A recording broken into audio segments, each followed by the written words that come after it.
Hey guys, welcome you all to my YouTube channel.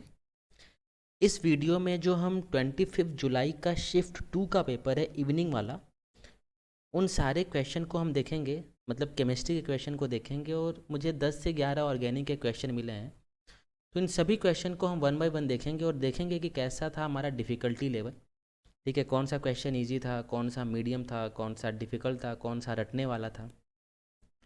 तो start करते हैं अपना पहला क्वेश्चन। क्वेश्चन क्या है? Maleic anhydride can be prepared by. ठीक है, मैलिक एनहाइड्राइड को हम कैसे बनाते हैं।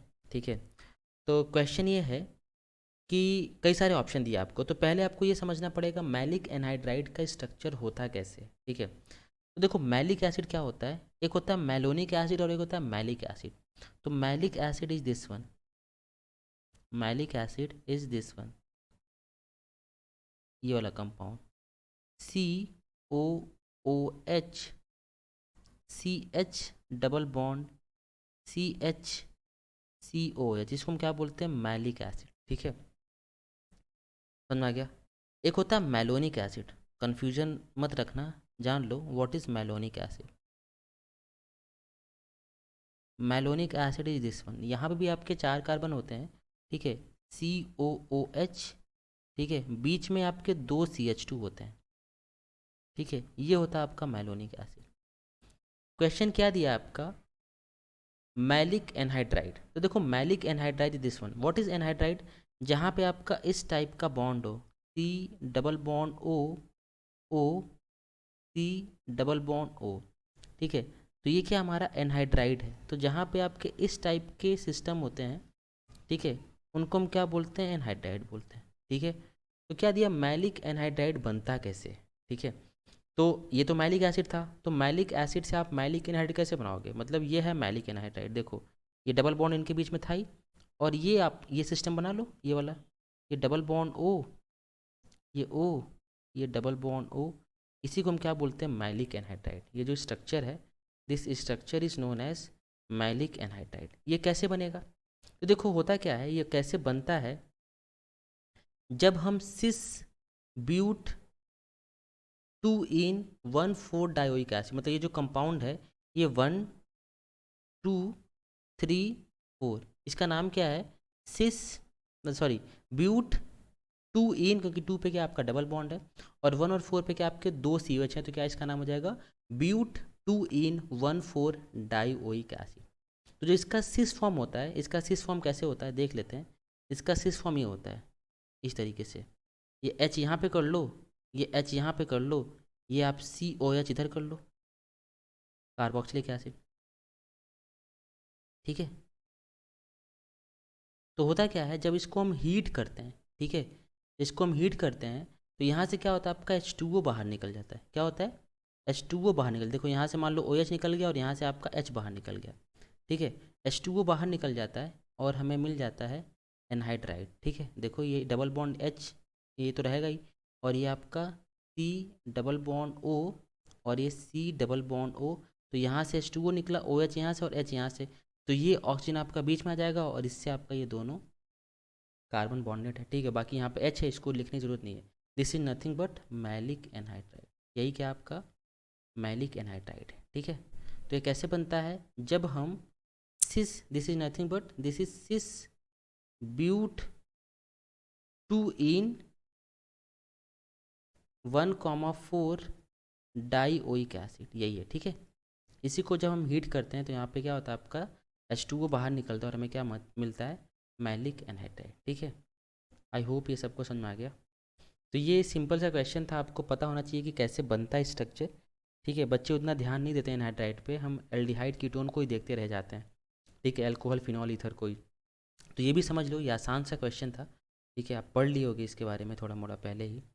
अगला क्वेश्चन क्या है? Increasing order of the density, density का आपको ऑर्डर बताना है, क्या होगा? देखो जो डेंसिटी होता है, डेंसिटी ये आपका मास पे डिपेंड करता है। ठीक है, किस पे डिपेंड करता है? मास पे। जिसका मॉलिक्यूलर मास ज़्यादा होगा ना, उसका डेंसिटी भी ज़्यादा होता है। ठीक है, तो देखो अगर हम इनमें कंपेयर करें तो देखें किसका मॉलिक्यूलर मास ज़्यादा है।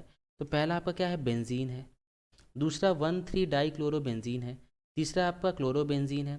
और चौथा क्या? 1 ब्रोमो 3 क्लोरो। मतलब देखो यहाँ पे 2 क्लोरीन है, यहाँ पे 1 क्लोरीन है, और यहाँ पे 1 ब्रोमीन और 1 क्लोरीन है। तो हमें पता है कि ब्रोमीन का मास क्लोरीन से ज़्यादा होता है, ठीक है। तो यहाँ पे फोर्थ का जो मोलिकुलर मास है आपका, ये ज़्यादा है, सबसे ज़्यादा है। उसके बाद सेकंड का, देन थर्ड का, और सबसे कम है आपका फर्स्ट का। तो यही क्या हो जाएगा, इनका डेंसिटी का ऑर्डर हो जाएगा। ये इनका मोलिकुलर मास का ऑर्डर है, और यही इनका क्या हो जाएगा, डेंसिटी ऑर्डर, ठीक है। बिकॉज जितना ज़्यादा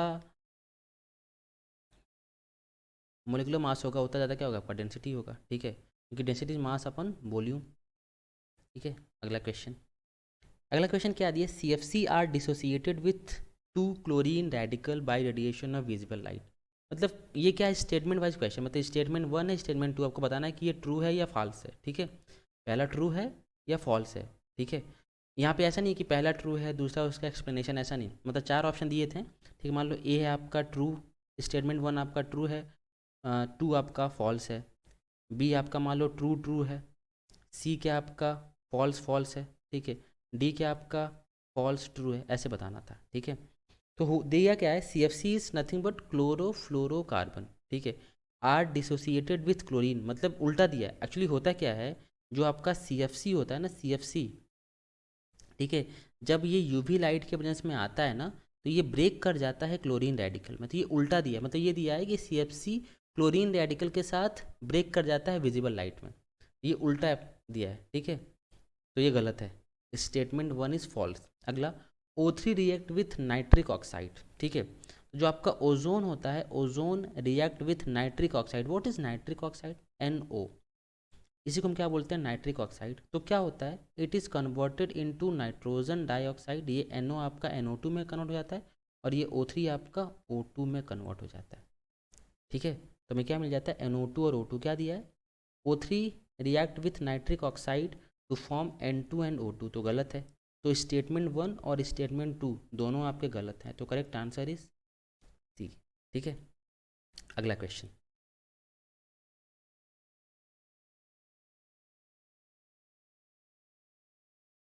अगला क्वेश्चन क्या है, देखो, हाँ थर्ड तक हो गया, फोर्थ। ये क्वेश्चन क्या है, बहुत अच्छा क्वेश्चन है ये, कि जब इस कंपाउंड को हम NaNO2 और HCl के साथ रिएक्शन कराते हैं और बाद में हम H2O ऐड करते हैं, तो आपका जो प्रोडक्ट होगा वो क्या होगा। तो ध्यान से समझने, बहुत बढ़िया क्वेश्चन है। तो होता क्या है, दिस इज़ नथिंग बट डायजोटाइजेशन, ठीक है। तो जब हम इसका रिएक्शन कराते हैं इसके साथ NaNO2, सॉरी ये बेंजीन रिंग नहीं है, बना बना के आदत बन गया है, बेंजीन ही होगा, ठीक है। तो ये NH2 है, और इसका रिएक्शन जब आप कराओगे NaNO2 और HCl के साथ, हमें पता है क्या होता है, डाइजेशन होता है, मतलब ये आपका ये डाइजोनियम सॉल्ट में कन्वर्ट हो जाता है, ठीक है। ये आपका डाइजोनियम सॉल्ट में कन्वर्ट हो जाएगा, मतलब ये N2 प्लस और Cl माइनस में कन्वर्ट हो जाएगा। अब देखो N2 क्या है, बहुत ही बढ़िया लिविंग ग्रुप है, तो ये अपना क्या होता है, ये पेयर ऑफ इलेक्ट्रॉन लेके बाहर निकल जाता है, मतलब ये आपका N2 गैस में कन्वर्ट हो जाता है, N2 गैस में। तो ये बॉन्ड ब्रेक कर जाएगा, यहाँ पे क्या आ जाएगा, पॉजिटिव चार्ज। देखो यहाँ पे आ गया पॉजिटिव चार्ज। अब अगर तुम ध्यान से देखो तो ये जो कार्बोकैटायन है, it is a primary carbocation. तो ये क्या कर सकता है, रीअरेंज कर सकता है यहाँ से, मतलब ये कार्बोकैटायन आपका रीअरेंज कर सकता है, यहाँ पे था, ठीक है। ये क्या आपका प्राइमरी कार्बोकैटायन है, तो ये रीअरेंज करके आपका यहाँ पे आ सकता है, ठीक है, ये वाला इसके पास।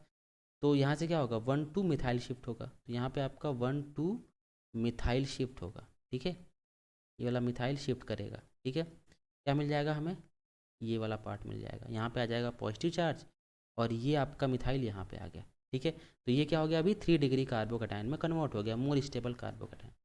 अब क्या दिया आपका, H2O दिया है, तो ये H2O क्या आपका एक न्यूक्लियोफाइल है, ठीक है। ये इस पर अटैक करेगा और हमें ये कंपाउंड मिल जाएगा, देखो ये H2O प्लस, मतलब इसको ऐसे लिख देता हूँ मैं, OH2 प्लस, और ये आपका इथाइल पार्ट।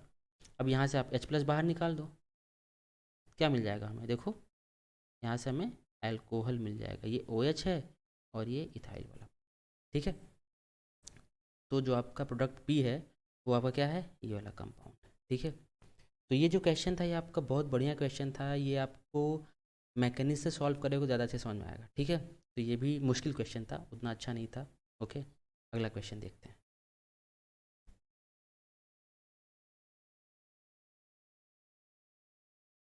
अगला क्वेश्चन है हमारा, स्ट्रक्चर ऑफ साइटोसिन इज। तो साइटोसिन हमें पता है कि 4 बेसिस होते हैं, ठीक है, एडेनिन, गुआनिन, साइटोसिन, थाइमिन, ठीक है, डीएनए आरएनए में। तो जो साइटोसिन होता है इसका स्ट्रक्चर आपका ये होता है, याद रख लो देख के। तो ये जब तक आपको स्ट्रक्चर पता नहीं होगा तब तक आप ये क्वेश्चन सॉल्व नहीं कर पाओगे, ठीक है। तो ये इसका स्ट्रक्चर होता है, देख लो, इसकी फ़ोटो दिमाग में छाप लो, ठीक है, कार्बन की तरह, ठीक है। ये होता है आपका साइटोसिन, ठीक है। मैंने कैसे याद किया है, तुम लोग भी ऐसे याद कर सकते हो। देखो ये 6 मेंबर की रिंग है, ठीक है। तो ये यहाँ से यहाँ तक N और NH के बीच में क्या होता है आपका डबल बॉन्ड होता है। और ये जो NH वाला पार्ट होता है उसके बगल पर वाले कार्बन में क्या होता है आपका ये NH2 ग्रुप होता है, ठीक है। तो ये क्वेश्चन 2 से 3 बार जेईई मेंस में पूछ चुका है। कभी साइटोसिन का स्ट्रक्चर पूछता है, कभी थाइमिन का पूछता है, कभी कुछ का पूछता है, ठीक है। तो एक काम करो, तुम लोग सारे स्ट्रक्चर 1 बाई 1 याद ही रख लो, बवाल ही खत्म हो जाएगा, ठीक है। तो ये स्ट्रक्चर जब तक आपको पता नहीं होगा तब तक क्वेश्चन सॉल्व ही नहीं कर पाओगे, ठीक है। चलो आगे देखते हैं, अगला क्वेश्चन क्या है। अगला क्वेश्चन क्या दिया आपका कि इनमें आपको बताना है एसिडिक स्ट्रेंथ का ऑर्डर, ठीक है। तो जब भी हम एसिडिक स्ट्रेंथ कंपेयर करते हैं तो क्या करते हैं, कॉन्जुगेट बेस बनाते हैं। तो सभी का आप कॉन्जुगेट बेस बना लो, बनाओ। क्या करो, यहाँ से एच बाहर निकालो, सभी का निकालो, यहाँ से एच बाहर निकालो, ठीक है। देखो यहाँ पे 2 एच हैं, निकाल लो कोई भी एक एच, तो हमें ये मिल जाएगा, ठीक है। यहाँ से आप कोई भी एच बाहर निकाल लो, ठीक है। प्राइमरी हाइड्रोजन ज़्यादा एसिडिक होता है, ठीक है, तो ये प्राइमरी वाला ही हटा लेते हैं, कोई भी हटा दो आप, ठीक है। CH3, CH2 माइनस, ठीक है। क्या कर रहे हैं, सभी का H प्लस बाहर निकाल रहे हैं और कॉन्जुगेट बेस बना के देख रहे हैं, उसकी स्टेबिलिटी चेक कर लेंगे। यहाँ से H निकाल लो, ठीक है, हमें ये मिल जाएगा CH2 प्लस। यहाँ पे भी आपके 2 हाइड्रोजन है, H निकाल लो, ठीक है। तो सभी का हम H प्लस बाहर निकाल रहे हैं, देखो कुछ नया नहीं कर रहे हैं, ठीक है। कॉन्जुगेट बेस बना रहे हैं और देखेंगे कि जो कॉन्जुगेट बेस ज़्यादा स्टेबल उसका जो करस्पॉन्डिंग एसिड है वो ज़्यादा एसिडिक। तो देखो कि पहला वाला जो आपका कॉन्जुगेट बेस बन रहा है दिस इज़ एंटी एरोमेटिक, क्यों, क्योंकि देखो यहाँ पे साइक्लिक है, रेजोनेंस हो रहा है और यहाँ पे 4 पाई इलेक्ट्रॉन सिस्टम है, तो क्या हुआ आपका एंटी एरोमेटिक हुआ, ठीक है। देखो दूसरा क्या हुआ, ये एंटी एरोमेटिक तो नहीं है आपका, ये नॉन एरोमेटिक है, मतलब कोई भी स्टेबलाइजेशन का फैक्टर नहीं है। इसको देखो यहाँ पे जो कॉन्जुगेट, सॉरी ये नेगेटिव चार्ज है, जो आपका कॉन्जुगेट बेस है इट इज़ रेजोनेंस स्टेबलाइज। यहाँ पे क्या आपका रेजोनेंस स्टेबलाइजेशन है, ठीक है। यहाँ पे देखो ये कंपाउंड एरोमेटिक है, देखो साइक्लिक है, पूरे रिंग में रेजोनेंस हो रहा है और यहाँ पे 6 पाई इलेक्ट्रॉन सिस्टम है, 4n+2 पाई इलेक्ट्रॉन सिस्टम, तो ये आपका एरोमेटिक है। तो ये एरोमेटिक वाला जो कॉन्जुगेट बेस है ये सबसे ज़्यादा स्टेबल है, तो डी इज़ मोस्ट स्टेबल। उसके बाद बताओ क्या होगा, उसके बाद आपका कौन सा होगा, ये एंटी तो सबसे लास्ट में होगा, रेजोनेंस वाला होगा, ठीक है, सी। उसके बाद बी और सबसे कम ए। ये हमारा क्या हुआ, कॉन्जुगेट बेस के स्टेबिलिटी का ऑर्डर हो गया। अब यही ऑर्डर क्या हो जाएगा, इनके एसिडिक स्ट्रेंथ का भी ऑर्डर हो जाएगा, क्योंकि जो कॉन्जुगेट बेस ज़्यादा स्टेबल उसका करस्पॉन्डिंग एसिड उतना ही ज़्यादा एसिडिक। तो ऑर्डर क्या हो जाएगा, ये DCBA, ठीक है। आई थिंक इतना सबको समझ में आ गया। चलो आगे देखते हैं अगला क्वेश्चन।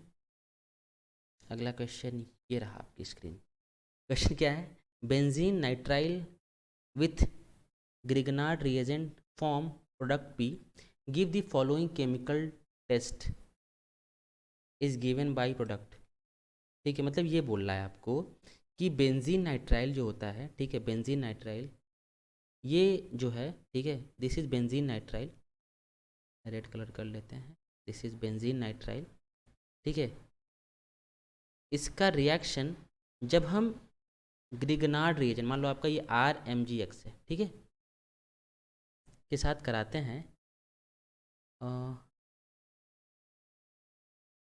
ठीक, जैसे मान लो हमने ले लिया CH3 MgBr ले लिया, ठीक है,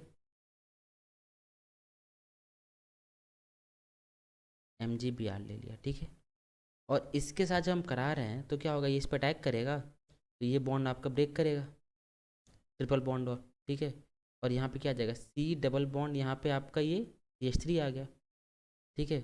और ये आपका सॉरी ये N, मतलब ये डबल बॉन्ड बॉन्ड ब्रेक किया, ये N हो गया और ये MgBr। अब क्या कर दो, जब इसका आप हाइड्रोलिसिस करोगे ना तो क्या होगा कि ये आपका कन्वर्ट हो जाएगा कीटोन में।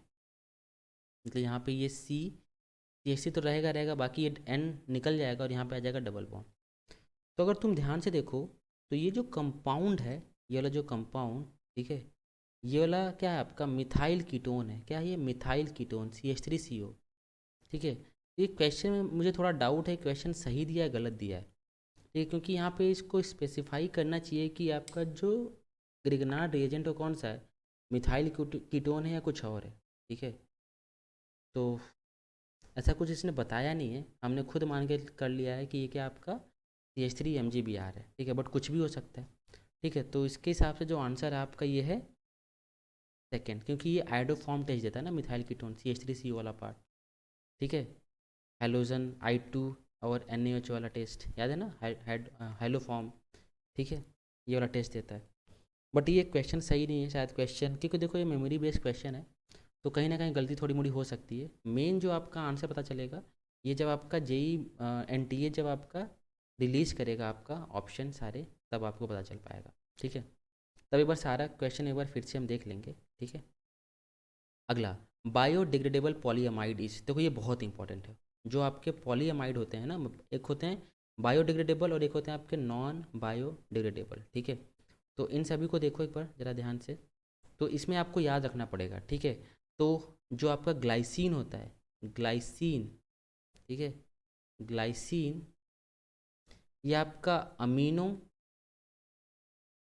अमीनो कैप्रोइक एसिड से कंबाइन करता है। ठीक है, और ये क्या बनाता है? बायोडिग्रेडेबल पॉलीमर, पॉलीअमाइड या पॉलीमर।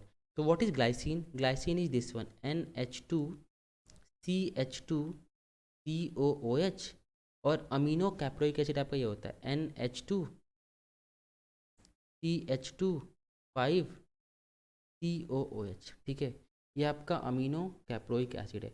अब तुम बताओ जब इनका पॉलीमराइजेशन कराओगे तो हमें क्या मिलेगा? देखो जरा ट्राई करो क्या होगा। देखो यहाँ से आपका ये, मान लो कि यहाँ से OH और यहाँ से H बाहर निकल जाएगा।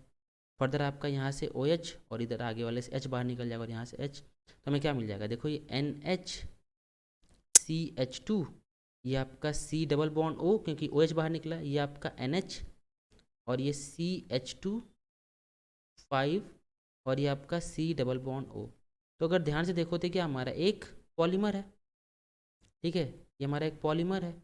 अब देखो this polymer is a polyamide, क्योंकि देखो यहाँ पे CONH का लिंकेज है ना, तो क्या हमारा एक पॉलीअमाइड है, and this polyamide is a biodegradable polymer. इसका जो नाम है, इसका नाम है नायलॉन 2 नायलॉन 6। ठीक है, कैसे नाम पड़ा इसका नायलॉन 2 नायलॉन 6? फिर देखो यहाँ पे जो आपके ने ग्लाइसिन लिया इसके पास 2 कार्बन है, और जो आपने अमीनो कैप्रोइक एसिड लिया इसके पास 6 कार्बन। देखो 5 यहाँ पे और 1 यहाँ पे। ठीक है, इसका नाम क्या है? Nylon 2 nylon 6, and it is a biodegradable polymer. ठीक है, एक दो और पॉलीमर है जैसे आपका PHVV है। ठीक है, वो भी आप देख लेना। चलो अगला क्वेश्चन, फाइंड दी प्रोडक्ट। देखो दिस SnCl2 जब आपका नाइट्रो बेंजीन से रिएक्शन करता है तो इसको कन्वर्ट कर देता है आपका ये अमीन में, NH2 में।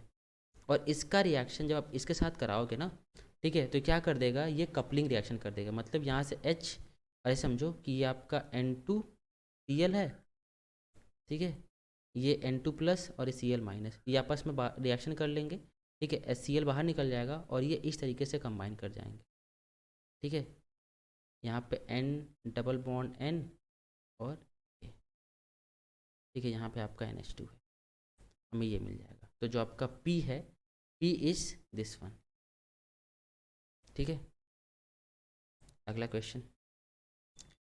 अगला क्वेश्चन ये आपको याद रखना पड़ेगा, जो जेल्डाल मेथड होता है, इसका जो फॉर्मूला है परसेंटेज ऑफ, ठीक है, किसी भी ऑर्गेनिक कंपाउंड का, यहाँ पे हम क्या करते हैं? नाइट्रोजन का परसेंटेज निकालते हैं। Percentage of nitrogen equal to 1.4 into, ठीक है, normality into volume divided by weight of organic compound. जो अपने ऑर्गेनिक कंपाउंड लिया उसका वेट क्या है। ठीक है, इसको मैं W से दिखा रहा हूँ। ठीक है, नॉर्मेलिटी यहाँ पे क्या होगा, क्योंकि देखो यहाँ पे H2SO4 यूज़ करते हैं।